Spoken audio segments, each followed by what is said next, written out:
राम राम मंडळी, सत्य घटनेवर आधारित नवनवीन व्हिडिओजसाठी माझ्या चॅनल क्राईम स्टोरीजला सबस्क्राईब करायला विसरू नका. एक राधा नावाची स्त्री होती. तिचं एका मंगेश नावाच्या व्यक्तीबरोबर लग्न झालं.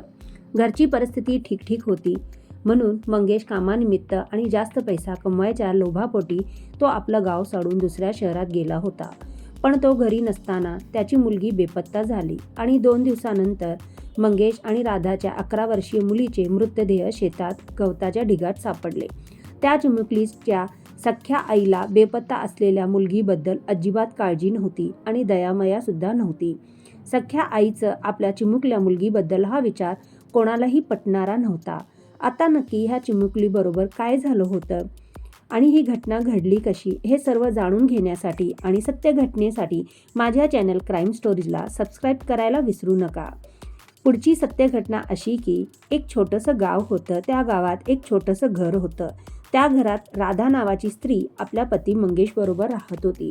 त्या दोघांना 2 मुलं होती, एक मुलगा आणि एक मुलगी, असे 2 अपत्य होती. त्याचबरोबर मंगेशचे आईवडील सुद्धा त्यांच्याबरोबर राहत असत. ते दोघे खूप वृद्ध होते. मंगेशचे वडील अपंग होते, म्हणून ते नेहमी एका कॉटवर झोपूनच असायचे. त्यामुळे सर्व घरची जबाबदारी मंगेश याच्यावर होती, पण त्याची कमाई इतकी नव्हती की घर सुरळीत चालणार. मंगेशच्या मनात एकदा विचार आला की कामानिमित्त गावाच्या बाहेर गेलो एखाद्या शहरात तर माझी कमाई डबल होईल आणि घरातले सगळे मंडळी खुश होतील आणि आर्थिक परिस्थितीसुद्धा सुधारेल आणि माझी परिस्थितीसुद्धा सुधारेल, असे मंगेशला वाटत होते. आपलं घर सोडून दुसऱ्या शहरात जाऊन काम करण्याचा निर्णय मंगेशने घेतला आणि तसेच त्याने जो घेतलेला निर्णय होता त्यावर ठाम राहिला आणि गावाबाहेर कामासाठी एका शहरात निघून गेला. तो कामासाठी निघून गेल्यानंतर त्याची बायको राधा ही घरात एकटीच असायची. मग आता तिने सुद्धा घरी बसून काय करावं, तिचा वेळ म्हणजे वाया जात होता, म्हणून ती कामासाठी शेतात जायची. मग तिचं मन सुद्धा रमायचं आणि त्याचबरोबर थोडेफार घरात पैसे सुद्धा यायचे, त्यामुळे घरात पैशाची मदत सुद्धा व्हायची. असे खूप दिवस निघून गेले. मंगेशला घराबाहेर राहून एक 6 महिने झालेले होते. तो नेहमी दर महिन्याला राधाला पैसे आपल्या पत्नीला पाठवत असेल. त्यांचा असं संसार सुरळीत चाललेला होता. पण म्हणतात ना, नियतीला काय लिहिलेलं असतं हे कोणालाही माहीत नसतं. राधा कामासाठी शेतात जायची तेव्हा तिथे एका मजुराबरोबर राधाची मैत्री झाली. दोघे जण एकत्र काम करत असे. त्या राधाच्या मित्राचं नाव कमल होतं. कमल आणि राधा एकमेकांमध्ये चांगला वेळ घालत असे. सुरुवातीला ते खूप गप्पा मारत असत. त्यांच्यात विचारांची देवाणघेवाण होत असे आणि दोघेजण एकत्र काम करत असल्यामुळे दोघेजण हे खूप वेळ एकत्र घालवत होते. राधा एकमेकांमध्ये चांगला वेळ घालवत असत. सुरुवातीला ते खूप गप्पा मारत असत. त्यांच्यात विचारांची देवाणघेवाण होत असे आणि दोघेजण एकत्र काम करत असल्यामुळे त्यांचा खूप वेळ एकत्र जात असे. सकाळपासून संध्याकाळपर्यंत ते कामावर एकत्र असायचे. राधा सकाळी उठल्याबरोबर घरचं काम आवरून दोन्ही मुलांना जेवणाची डबे देऊन त्यांना शाळेला पोच करायची आणि आपले सासू सासरे ना जेवण देऊन, सासऱ्याला गोळ्या देऊन नंतर ती कामाला निघून जायची. असं राधाची दिनचर्या होती. नंतर काही दिवस असेच निघून गेले. राधा आणि कमल ह्यांची जवळीक वाढली. सुरुवातीला विचारांची जवळीक वाढली, नंतर शरीराची जवळीक वाढली. राधाचा नवरा मंगेश कामानिमित्त बाहेरगावी होता. गेले 6 महिने मंगेश घरात आलेला नव्हता. राधाच्या मनात एक रिकामेपणा वाटत होता. राधाने मनाचा आणि शरीराचा रिकामेपणा भरून काढण्यासाठी कमलबरोबर जवळीक साधली. त्या दोघांमध्ये शारीरिक संबंध झाले. सुरुवातीला हे दोघेजण शारीरिक संबंध घराबाहेर ठेवत असत, घराबाहेरच भेटत असत. पण काही दिवसापासून राधाला भेटण्यासाठी कमल तिच्या घरी यायचा. दोघेजण एकत्र जेवण करायचे, नंतर आपला कार्यक्रम सुरूच ठेवायचे. त्या दोघांचा कार्यक्रम सुरळीत चालायचा. कोणालाही शंका येत नसायची, कारण दोन्ही मुलं शाळेला गेलेली असायची. सासू घरात नव्हती आणि सासरे नेहमी ते आजारी असल्यामुळे ते खॉटवर झोपूनच राहायचे. एके दिवशी सकाळी उठल्याबरोबर राधाला मंगेशचा फोन आला. मंगेशने म्हटले, खूप दिवस झालेले आहेत, मी घरी परत आलेलो नाही आहे. मला तुझी, पोरांची, त्याचबरोबर आईवडिलांची आठवण येत आहे. मी थोडे दिवस गावात परत येतो आणि तिथेच मी राहीन आता आणि त्यानंतर थोड्या दिवसानंतर पुन्हा मी कामासाठी शहरात परत येईन. आता मी तुला भेटायला येतो. तेव्हा 2 मिनटं राधा थोडी शांत झाली आणि नंतर तिनं लहान आवाजात उत्तर दिलं, हां हां जरूर तुम्ही या ना, मी पण तुमची वाट बघते. मंगेशला शहरातील सगळं काही आवरून यायला तरीही 4 ते 5 दिवस लागणार होते.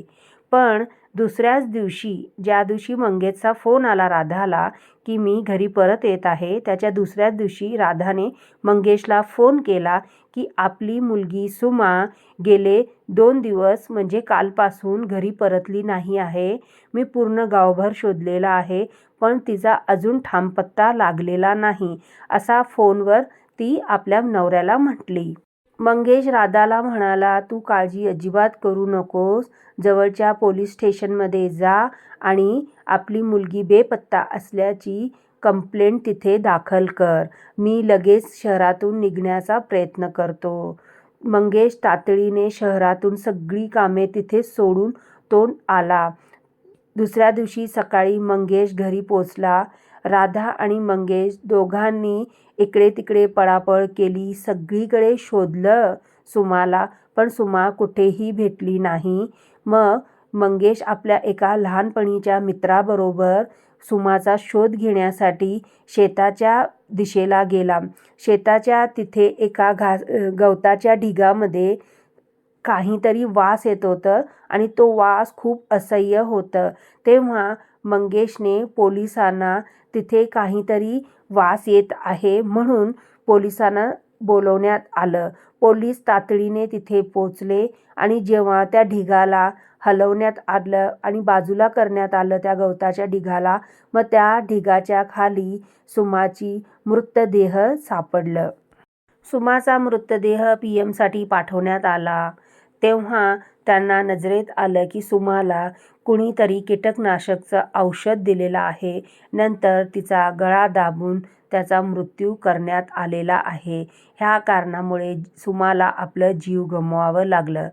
सुरुवातीला तर सगळ्यांवरच संशय वाटत होता, पण नंतर सुमाच्या मृत्यूच्या पाठीमागे तिच्या आईचा हात असावा असं प्रत्येकाला वाटत होतं. कारण जेव्हा पोलिसांनी राधाबद्दल चौकशी करण्यात आली तर तेव्हा राधाचं एका कमल नावाच्या व्यक्तीबरोबर विवाहबाह्य संबंध आहे असं लक्षात आलं आणि पोलिसांनी राधाचा मोबाईलसुद्धा घेतला आणि मोबाईल पूर्ण तपासून घेतल्यानंतर त्यांच्या लक्षात आलं राधाचे ज्यादातर फोन कमल नावाच्या व्यक्तीबरोबर झालेले होते.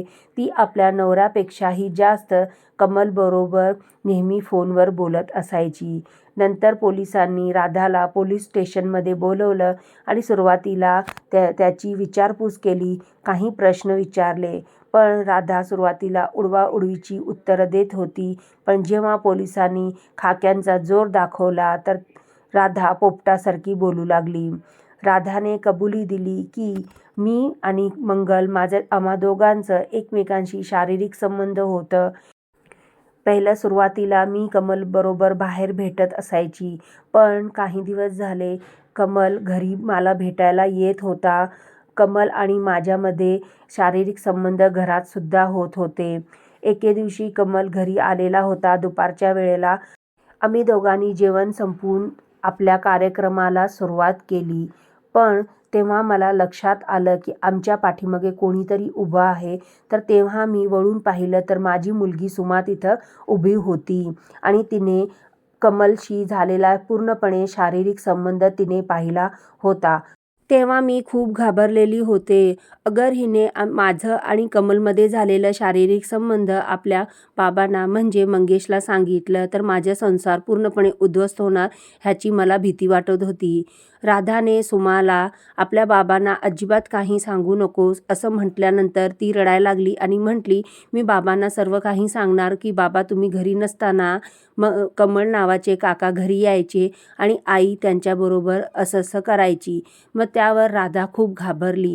नंतर ती राधासुद्धा रडायला लागली आणि आपल्या मुलगीला म्हटली की ह्यानंतर मी अजिबात असलं काही करणार नाही, तू बाबांना अजिबात सांगू नकोस असं म्हणून तिथं ते नॉर्मलच झाले सगळ्या गोष्टी. पण राधाच्या मनात काहीतरी सुरूच होतं. रात्र झाली तेव्हा राधाने सुमाच्या आवडीचं जेवण तयार केलं आणि आवडती भाजी तयार केली आणि त्या जेवणात तिने कीटकनाशक घालून तिला भरवलं आणि तिथे ती थोडी बेशुद्ध झाली आणि त्यानंतर तिचा गळा दाबून मी आणि कमलने दोघांनी मिळून सुमाचा मृतदेह शेतातील एका घासाच्या ढिगामध्ये जाऊन फेकलं आणि ह्या सगळ्या कामामध्ये माझी मदत कमलने केली. असा कबूलनामा राधाने पोलिसांसमोर दिला. पोलिसांनी अक्षरशः डोक्यावर हात ठेवले. आई म्हणजे देव. देवाचं एक दुसरं रूप आई असते. ज्या मुलाला आईने जन्म दिला त्याच मुलाचं त्याने जीव घेतला. ही म्हणजे सगळी झालेली घटना पोलिसांना सुद्धा असह्य होती आणि ते सुद्धा सहन करू शकत नव्हते की आई आपल्या चिमुकल्या मुलगीबरोबर इतकं वाईट करू शकते की त्याचा जीव घेऊ शकते आणि फक्त आपल्या 2 मिनिटाच्या शारीरिक सुखासाठी. मग मित्रांनो, ह्या पूर्ण घटनेबद्दल तुमचं काय मत आहे? नक्की तुमच्या प्रतिक्रिया कमेंटमध्ये सांगा. अशाच प्रकारच्या सत्य घटनेवर आधारित नवनवीन व्हिडिओजसाठी चॅनलला सुद्धा सबस्क्राईब करा. भेटूया अशाच प्रकारच्या नवनवीन व्हिडिओजमध्ये. तोपर्यंत स्वतःची काळजी घ्या, सतर्क राहावा. जय हिंद, जय महाराष्ट्र.